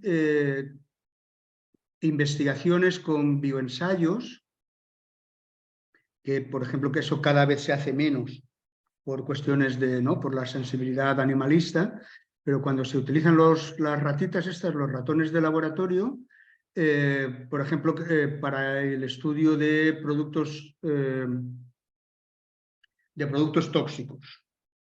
Entonces, claro, un producto, como yo comentaba anteriormente, puede ser tóxico con efectos a muy largo plazo, pongamos por caso 20 años, por poner un ejemplo, ¿no? O 10 años, que ya también es suficiente. Pero claro, las ratitas no las tienen ahí 10 años, ni 20 años, además no tienen esa esperanza de vida. ¿Qué es lo que se hace? Se les somete a altas dosis del producto que sea. Pero el humano no va a estar sometido a altas dosis, estará sometido más bien a bajas dosis. Entonces tú como investigador llegas a una conclusión de que en determinado tipo de metabolismos, si se le expone a altas dosis de este producto, por ejemplo, va a desarrollar un determinado problema. Digamos, un problema de salud. Es que me ha sonado el teléfono y no sé por qué, porque lo tengo todo supuestamente sin voz, con el no molestar, pero bueno, ha sonado. ¿Cómo se extrapola desde altas dosis a bajas dosis? Ese es un caso típico de subdeterminación. Es lo que se llaman las curvas de la relación dosis-respuesta, y esas curvas podemos tener varias curvas que son compatibles con los mismos datos. Y unas implicarían que la exposición a bajas dosis va a producir un problema de salud y otros que no lo va a producir. Ahí tenemos un ejemplo típico de subdeterminación. La visión, digamos, ingenua del conocimiento científico es que los científicos todo eso lo saben muy bien, pero la verdad es que no lo saben. Evidenciar eso, por ejemplo, mediante el tema de la subdeterminación o la infradeterminación, ¿no? Eso, por ejemplo, puede ser muy útil a la hora de elaborar determinado tipo de regulaciones. Es decir, el propio análisis crítico del conocimiento científico, el cuestionamiento de que eso sean verdades, digamos, inapelables, nos sirve, por ejemplo, a que, aunque algunos datos nos muestren que no determinada sustancia seguramente no sería peligrosa, pero a lo mejor deberíamos regular apelando a valores de tipo moral o político, como por ejemplo aquellos relacionados con la precaución. Entonces, lo que quiero decir es que es precisamente el conocimiento de las limitaciones también del conocimiento científico lo que nos sirve precisamente para tomar este tipo de decisiones, en muchos casos. La aplicación del principio de precaución en la regulación ambiental y en la regulación de tóxicos, etcétera, es, digamos, algo habitual y parte de una determinada comprensión, que yo me atrevería a decir una comprensión ilustrada y filosófica del conocimiento científico, sabiendo que tiene esos límites. O sea, yo no pretendía en ningún momento transmitir una imagen de cientifista, aunque, digamos, respeto mucho el trabajo de los científicos, pero la ciencia tiene ese tipo de limitaciones que tú has comentado anteriormente. Entonces, sin lugar a dudas, si somos más protectores, pues podemos ser más proclives a la precaución. Si somos menos protectores, pues podemos ser, digamos, más proclives a asumir determinado tipo de riesgos. Y depende de en qué situaciones estemos. Por ejemplo, con la vacuna, la vacuna del COVID, las primeras vacunas del COVID no habían sufrido todo el proceso de autorización normal. Ni en ningún país. Los procesos de autorización eran todos provisionales, dada la situación que existía. Que ahí tenemos que contextualizar, pero yo estoy completamente de acuerdo contigo. Después, claro, en temas como el aborto, es que obviamente son problemas que van más allá de la ciencia. Y también muchos de los problemas sociales. De hecho, se ha utilizado el término transciencia a veces para hablar, y es fijaros, el sociólogo recientemente fallecido, Bruno Latour, ¿no? Decía que de algún modo, claro, la ciencia se maneja bien en el laboratorio, pero cuando sale del laboratorio, entonces empieza la incertidumbre. Todo se convierte, cuando sacamos el conocimiento científico fuera del laboratorio, las cosas se convierten mucho más complejas. Y digamos, informar las decisiones públicas es muy complicado muchas veces, porque esos problemas no son exactamente problemas científicos, no están acotados tal como están acotados en un laboratorio.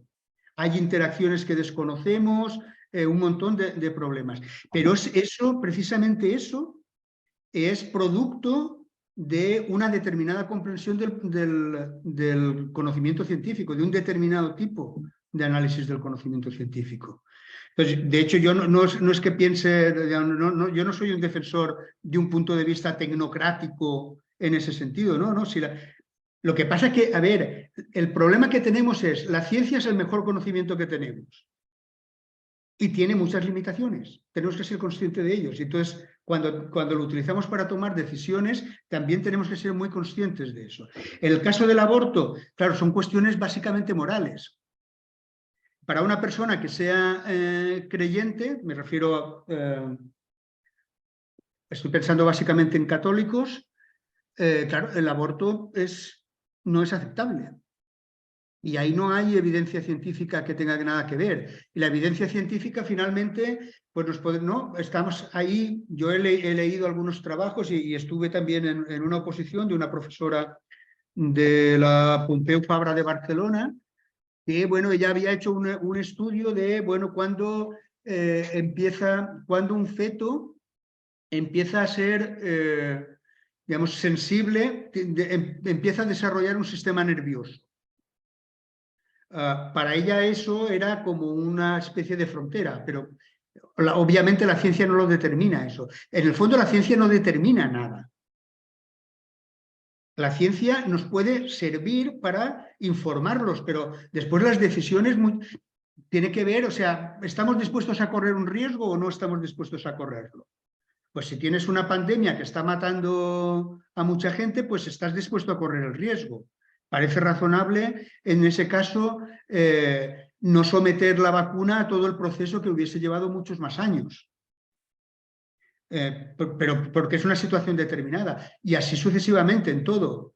No es lo mismo regular, yo qué sé, productos que son de primera necesidad que productos que no dejan de ser, pongamos por caso, un lujo o algo por el estilo.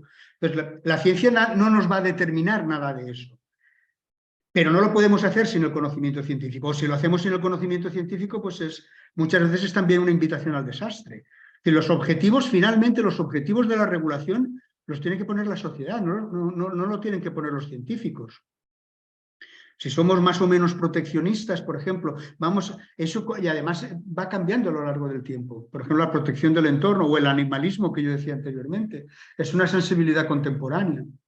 Anteriormente no existía, nadie se preocupaba por ese tipo de temas. Las preocupaciones sociales cambian.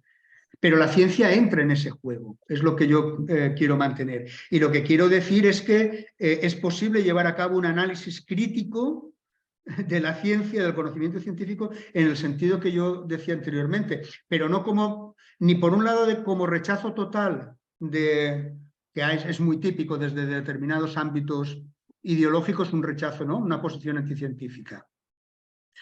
Ni eso, ni pensar que la ciencia lo va a determinar todo. A mí me hace mucha gracia, yo cuando escucho a la ministra española de Sanidad, o sea, yo no sé, a nosotros, por ejemplo, creo que mañana ya nos liberan ya definitivamente de la mascarilla en los transportes públicos, ¿no?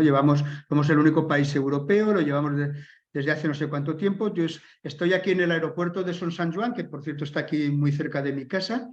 Eso verlo en el mes de agosto es espectacular. Está todo lleno de gente, es increíble, ¿no? Alemanes, ingleses viniendo y se van y tal. Estás ahí y estás sin mascarilla. Y entonces coges y te subes al avión y te tienes que poner la mascarilla por las decisiones del gobierno español. La ministra siempre dice, no, nosotros solamente tomamos las decisiones que nos dicen los expertos. Bien, si es así, devuelve el sueldo. Porque si quien está gobernando son los expertos, o sea, eso no puede ser, tú eres el político. Y además es que es cierto, o sea, esas decisiones las estás tomando tú. Si mañana nos quitan la mascarilla, lo ha decidido el Ministerio de Sanidad español y si la hemos estado llevando hasta ahora, lo ha decidido. No es la ciencia quien va a tomar las decisiones. Decir, ese es un modo de escaquearse por parte de los políticos. No, nosotros hacemos lo que nos dicen los expertos. No. Tú haces lo que quieres hacer y después tienes que estar sometido al control público en elecciones, etcétera, ¿no? Los expertos te dirán, lo que te pueden decir es si tomas una decisión, tal cosa, si tomas otra, tal otra cosa. Y por cierto, simplemente como un comentario adicional de algún modo relacionado con las cuestiones que tú planteas. Yo, por ejemplo, soy muy crítico con el uso que se ha hecho de la ciencia en el caso del tema del cambio climático. Yo creo que ahí la ciencia solamente ha servido para enredar. Es un fenómeno que en el fondo ya está relativamente claro desde hace tiempo. La física y química del carbono también se conoce relativamente bien desde hace tiempo, y estar ahí haciendo cálculos, ¿no? Miles de científicos haciendo cálculos de si se va a subir medio grado, un grado más, no, digamos, es que las decisiones ya están claras, no necesitamos más evidencia. Ese es un problema también típico. ¿Cuánta evidencia necesitamos? Siempre podemos demandar más evidencia, para lo que sea. Nos convertiríamos en personas completamente inmóviles. Yo me quedo sentado, ¿cuánta evidencia necesito para saber que si me levanto no voy a resbalar, me voy a caer y me voy a romper la rodilla y me voy a quedar 3 meses en un hospital? No, hombre, no está mojado el suelo incluso parece tener una superficie de agarre, llevas unas zapatillas. Puede estar cuestionando continuamente. Tenemos que, ¿no?, la decisión de cuánta evidencia es necesaria para realizar una afirmación causal, cuánta evidencia es necesaria para tomar una determinada decisión que tenga que ver con la regulación de un producto tóxico, con dejar de emitir gases de efecto invernadero o lo que sea. Entonces, bien, que es que sí, creo que me estoy enrollando demasiado. Pero a ver, que estamos de acuerdo es lo que te quiero decir. Después de un montón de horas hablando. Vale. Jorge, y después Alejandro. Hola, doctor. Buenas tardes a todos.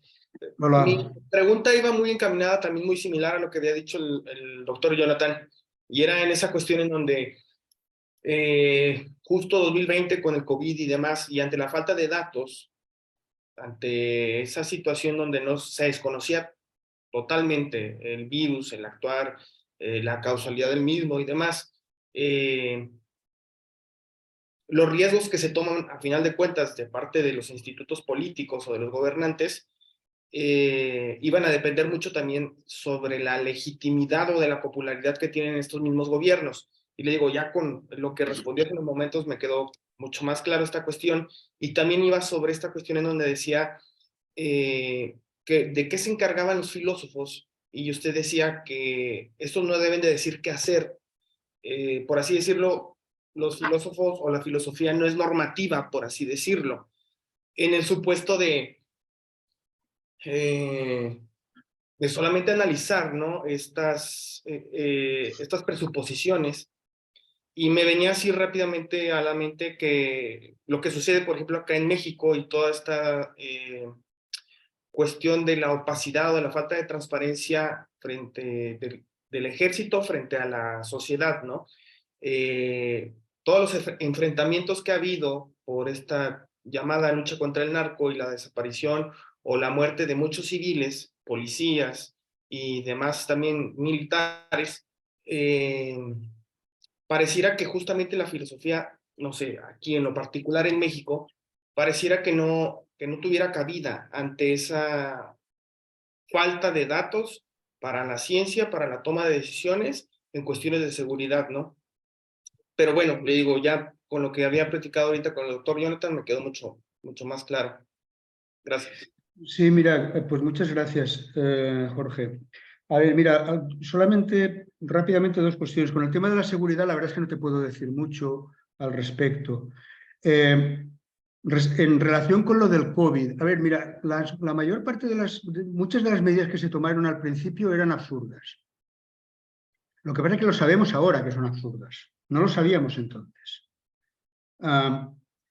Hay un autor norteamericano, Ioannidis, ¿no?, que tiene un famoso paper muy comentado, ¿no?, que lleva el título este, ¿no?, de por qué todo lo que se publica en biomedicina es falso. Él se dedica a estadística, y lo que dice, bueno, las muestras pequeñas, críticas muy razonables, ¿no? Pero después Ioannidis a veces tampoco es muy razonable. Entonces, por ejemplo, le he hecho críticas con las medidas que se tomaron respecto del COVID.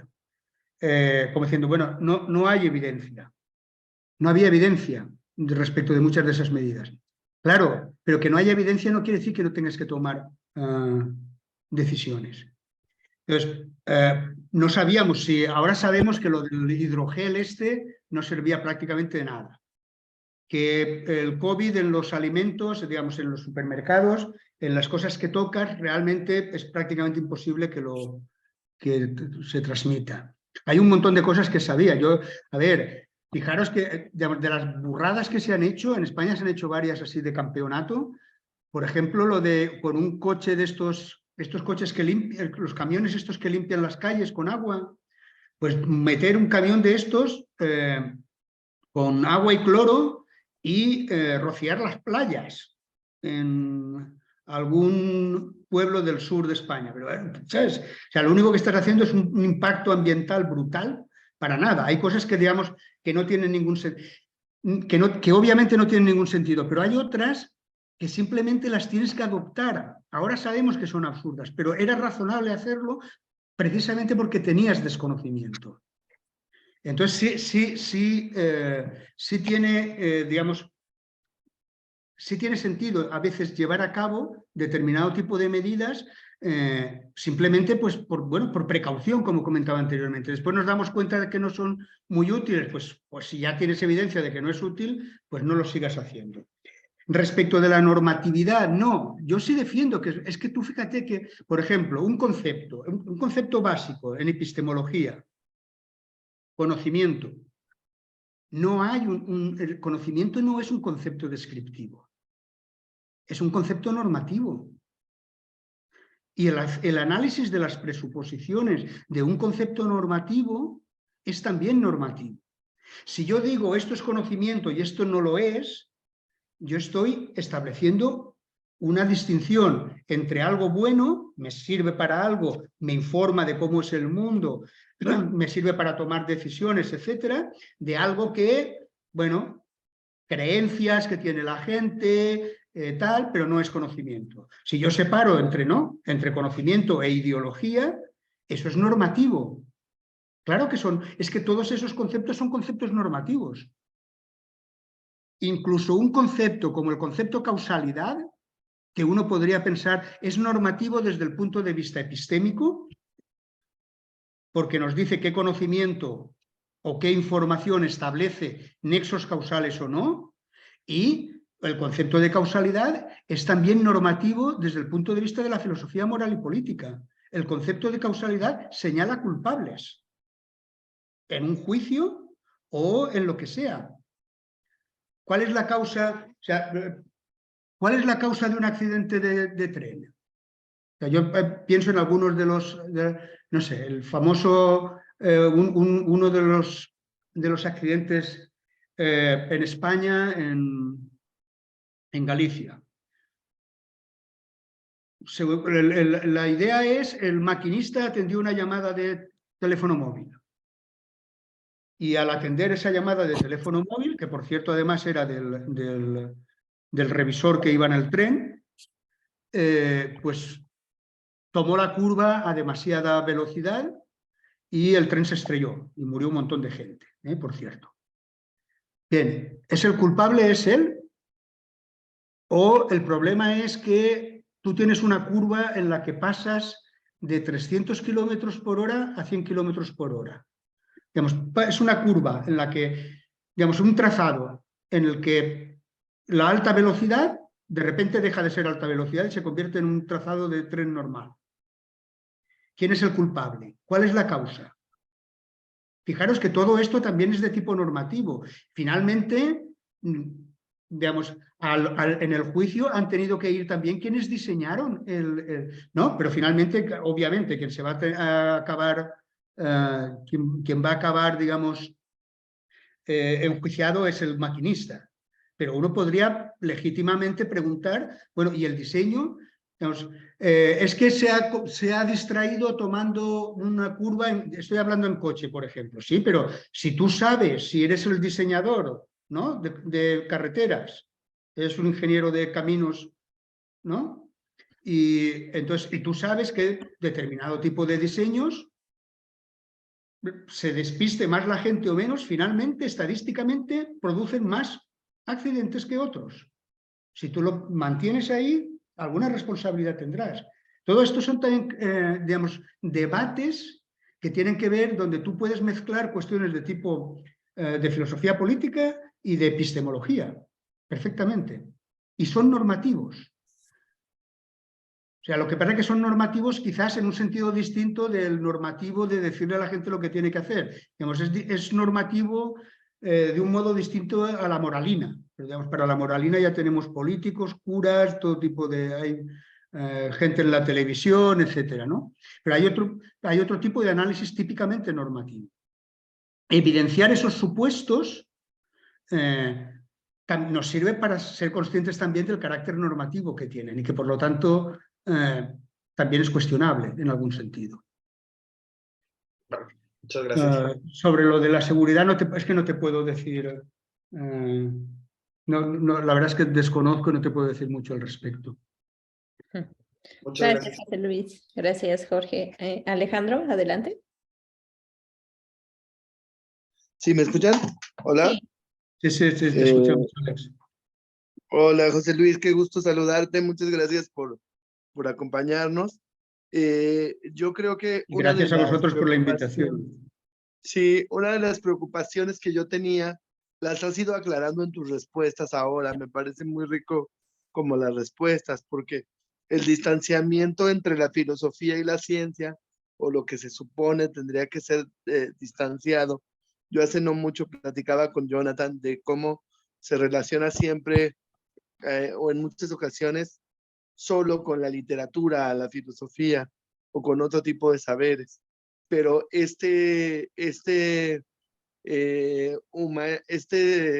concepción de la ciencia con sus fallas, esta noción ilustrada, como dices tú, nos permite como establecer una relación mucho más amable para el caso de la ciencia, porque si tú pretendes que la ciencia norme todo porque lo sabe todo y no tiene limitaciones, pues entonces sí tenemos un problema interesante, ¿no? Pero entonces mis comentarios yo creo que serían dos y espero que sean de lo más simple posible, porque mi preocupación era la idea de la evidencia. ¿Qué tanto tenías o cuáles criterios tenías que hacer, y sobre todo como filósofo, para usar algo científico como evidencia? Pero lo que yo estoy pensando ahora con lo que dices es que en todo hay incertidumbre y vas a tomar algunas partes y algunas no para tomar ciertas decisiones. Eso sería uno.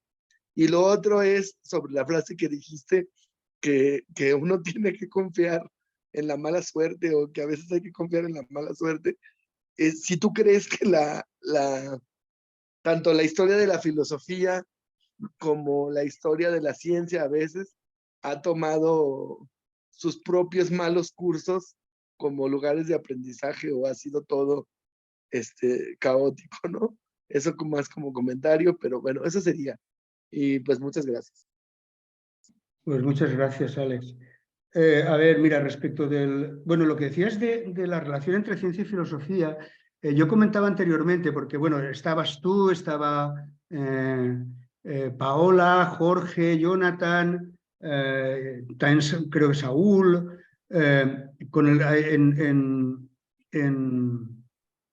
en Oporto.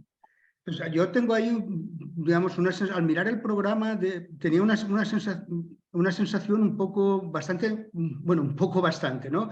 Bastante negativa en el fondo. La sensación de que ciencia y filosofía se están como separando de nuevo. Yo creo que eso durante las décadas anteriores no ocurrió, pero ahora hay como una diferenciación y además la filosofía no se va hacia la literatura y tal, sino hacia otro tipo de cuestiones como muy candentes. Yo qué sé, de repente se pone de moda el término posverdad y tienes 20 mesas hablando de la posverdad, ¿no? Pongamos por caso. Ese tipo de cuestiones. A ver, ciencia y filosofía siempre estuvieron en la historia de la filosofía, me refiero en el proceso histórico, siempre estuvieron juntas.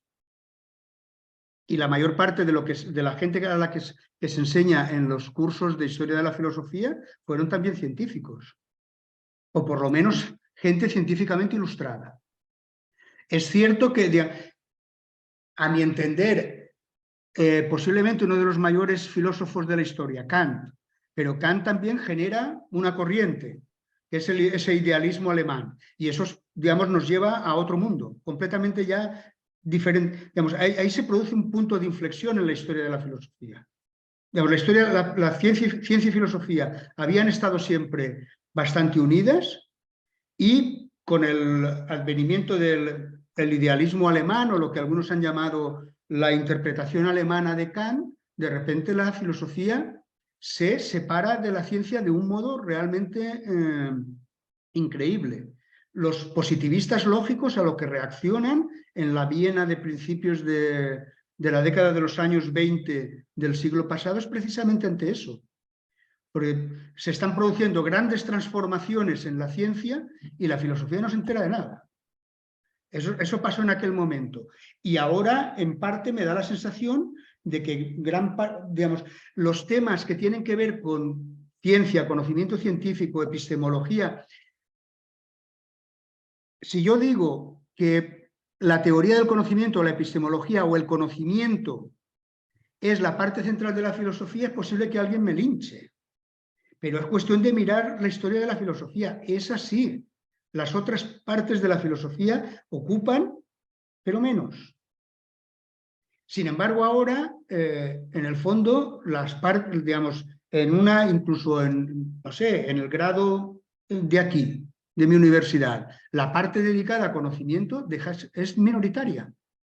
Ese es un proceso que, digamos, es real. Ya está. Yo simplemente, y utilizo una evidencia para ello. Miremos los congresos, los títulos de las ponencias de los congresos de filosofía, y veremos que la parte dedicada a conocimiento o a ciencia, o incluso a tecnología, nunca sobrepasa más allá del 20%, y quizás mucho menos. A ver, sobre el concepto de evidencia. Claro, es que ese es un problema fundamental. Yo lo comentaba anteriormente, por ejemplo, en los medicamentos solamente se utiliza un tipo de evidencia, que es la que procede de una determinada metodología, que son los ensayos clínicos. Pero podría haber hay otro tipo de evidencia, por ejemplo, la evidencia mecanística, en los estudios, digamos, de tipo biológico estoy hablando. La evidencia mecanística, que es toda la secuencia, ¿no? Toda la cadena causal que va desde un determinado, ¿no? Input hasta el fenómeno, digamos, el efecto, el output final, ¿no?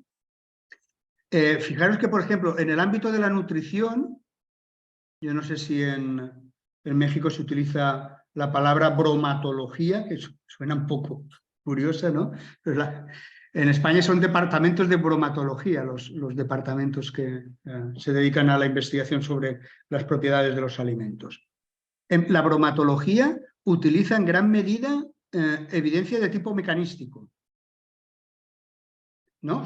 Y muchos de los trabajos que se publican en bromatología es evidencia de tipo mecanístico. Sin embargo, la legislación europea no acepta ese tipo de evidencia. Entonces, tenemos varios problemas. ¿Qué tipo de evidencia vamos a utilizar? Y cuánta evidencia necesitamos. Y todo eso son decisiones. Por ejemplo, las primeras regulaciones de riesgo necesitaban muertos. Así, ¿qué evidencia necesitas? Personas muertas o enfermas. Necesitabas, para regular, lo que se exigía era evidencia en humanos, de que algo produce un problema en humanos. Un paso siguiente. Hombre, si nos quedamos así, pues claro, va a morir mucha gente y iremos regulando poco a poco, pero no parece muy sensato esto. Hagamos bioensayos, pruebas con... Eso es otro tipo de evidencia distinto. Y eso ha entrado también en el proceso de regulación. Ahora, para decir que algo es tóxico, no necesitas poder ver que, digamos, tener datos epidemiológicos, ver qué causa un problema a la población. Puedes utilizar evidencia de bioensayos. Ahora, en la actualidad, por ejemplo, se utiliza evidencia de tipo mecanístico. Por ejemplo, en una probeta. Tú puedes probar si tienes células ahí y metes una determinada sustancia, tú puedes ver si es mutagénico. Y si es mutagénico, seguramente tiene la capacidad de producir cáncer. es una evidencia distinta. Este es el tipo de debates que a mí me parece que son también interesantes y en los que la filosofía puede aportar algo, tanto en el ámbito de la ciencia como en el uso del conocimiento científico. Pero finalmente siempre tienes que tomar decisiones. Insisto, ¿cuánta evidencia es necesaria?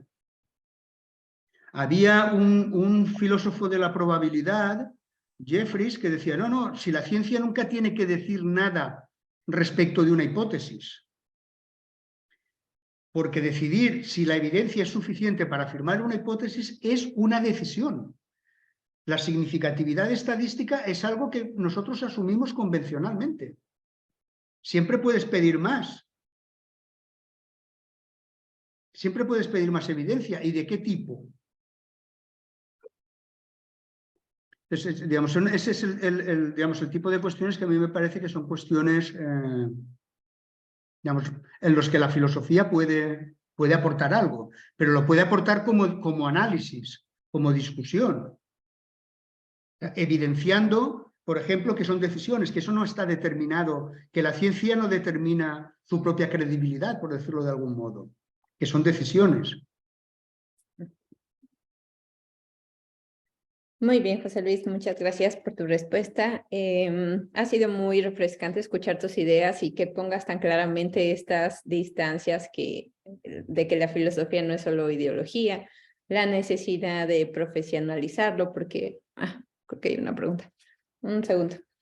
Porque pues a la vez eso, al inicio los estudiantes de filosofía se ven motivados a hablar casi de cualquier tema pensando que eso es la filosofía, y después conforme van avanzando se van dando cuenta justo de lo que tú comentas, que hacer buena ciencia social es muy complicado, que hay métodos, que hay mediciones y que se necesita mucha evidencia empírica. Entonces es muy sano para los colegas y sobre todo para los alumnos que hagas esta aclaración, porque pues sí, efectivamente no vale lo mismo hacer buena filosofía que hablar de cualquier ideología o cualquier opinión. Entonces, muchas gracias por lo que nos comentaste. Si quieres, dejamos que Milton haga su pregunta rápidamente. Te pedimos que sea una respuesta muy corta y ya nos despedimos. Adelante, Milton. Sí, gracias. Doctor, escuchaba al principio de la charla que usted estuvo en estudios en círculos de metafísica o seminarios de metafísica. Y quiero hacer una relación con una pregunta, precisamente ante estas presuposiciones metafísicas sobre el estudio del ser. ¿Qué respuesta hay de la filosofía de la ciencia? ¿Puede ser una respuesta nula, verdad, en cuestión de los estudios del ser, presuposiciones metafísicas?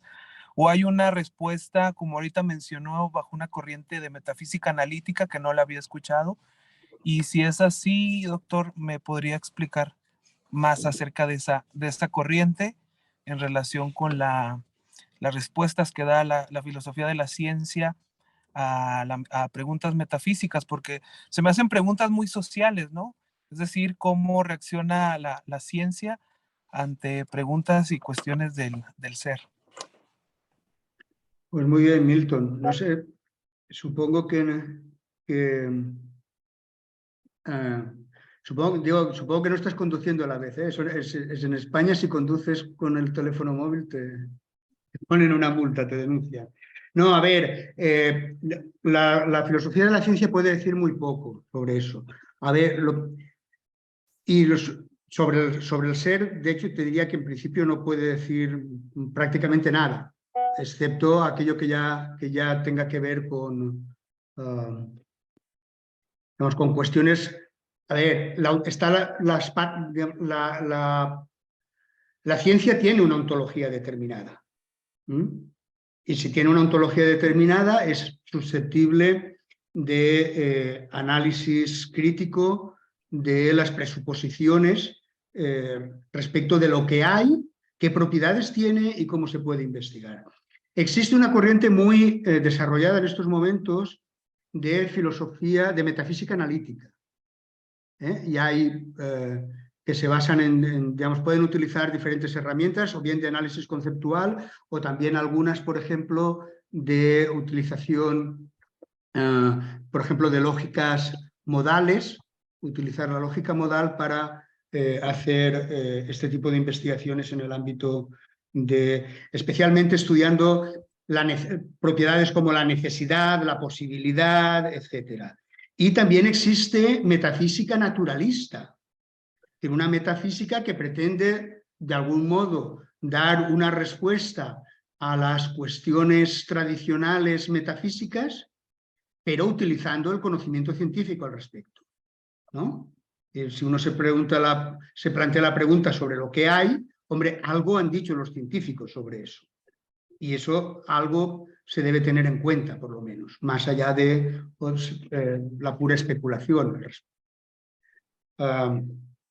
No te puedo decir mucho más, Milton. José Luis, muchísimas gracias por haber platicado con nosotros. Supongo que ya en otro momento podremos hablar de otros temas específicos, como las opiniones de que si realmente sí está muy separada la filosofía y la ciencia. Yo creo que no, y que es más interdisciplinar, pero habrá otro momento para platicar. Y te agradecemos por lo que nos has compartido. Te volveremos a molestar y esperemos que puedas pasar alguna temporada de profesor visitante en Durango. Muchísimas gracias y no sé si quieres agregar algo antes de despedirnos. No, muchas gracias a todos vosotros por haber estado escuchando lo que estaba diciendo.